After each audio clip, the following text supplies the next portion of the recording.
Brittany has tips on canning fresh vegetables, whether you get them from the farmer's market or your own garden.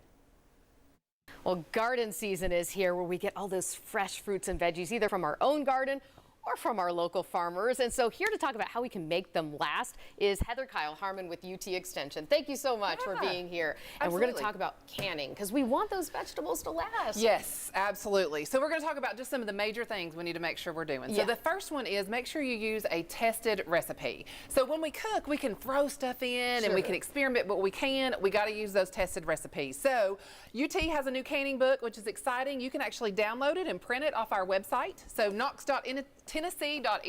So that's a great resource. We also have a freezing book that you can check out.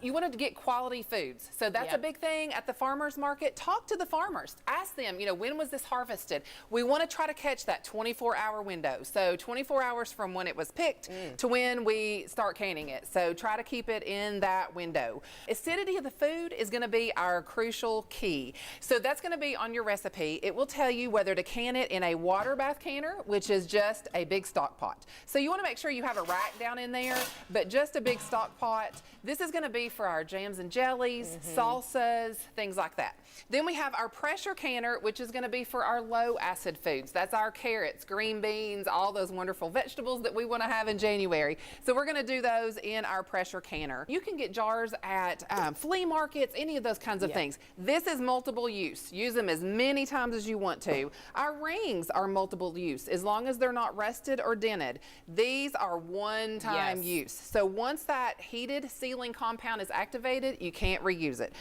So you can purchase those. You can actually purchase these separate, so you don't have to buy the jars every time.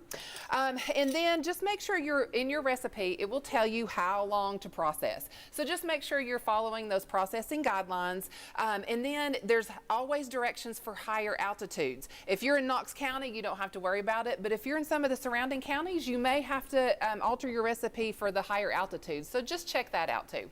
And you need to make sure you do this properly.